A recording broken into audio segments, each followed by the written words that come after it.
Takže mi dokumentuj, jak to robíš. No tak toto ti nezdokumentujú.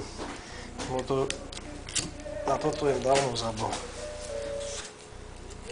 Tu ide o taký blbý klb. A ten blbý klb, jaká je pointa? Klb je tu. To nikda neznáš pokiaľ. No to treba mať prax dennodennú. Na lopatky je furt typické to, že z jednej strany máš svalovinu a z druhej strany máš tú kosť, ktorá zachádza až takde tam. A túto kosť máme na druhej strane. Takže, tak jak pri holovi sme sa snažili ho tam dorizati.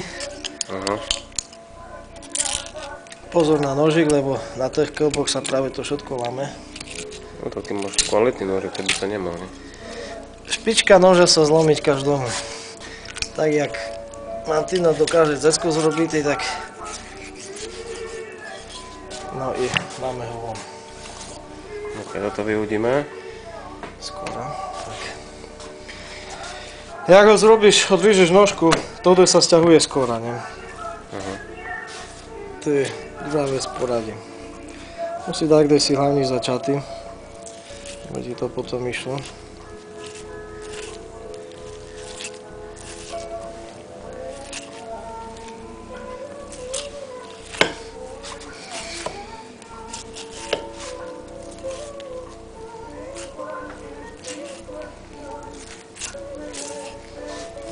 Furt po blani, hej? Tam, kde je blanka, tam je radosť. Keď ešte je. OK. Tu je ramená kosť, tu je lopatka. Lopatku kde máme vlastne? Tu máme ramenú kosť a tu máme lopatku. Tuto kosť je takde tu. Neznám, kde je presne. Ale podľa svaliu, v sredini svaliu nikda nie je. Vidíš, ak ide tukovina. A tu sa tukovina zrážať. Z obidvoch strán. Ja to vidím podľa mojich očí, nepovíte, že to vidíš podľa svojich. Ale tu je svalovina, ktorá ide tam, tu je. A že by mala byť tu.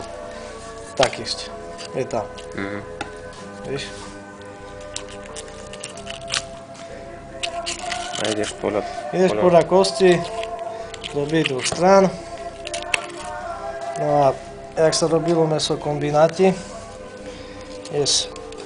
zavízal si do tej kosti, tak dobrý.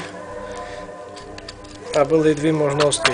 Buď je páčnou stranou nožeka tu šťuchal, hej. Tak jak to je.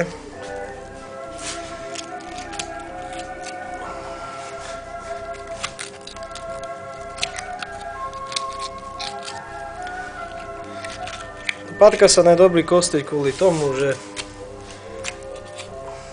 tú ruku používaš tu a nikda nemôžeš robiť, keď máš tú ruku. Ruka by mala byť tak inde, že by sa neporizal, ale pri lopatky to sa poistý nedá.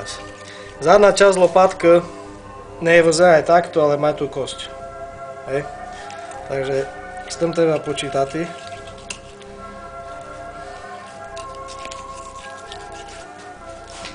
Ja ju teraz košťujú tým jednoduchším spôsobom.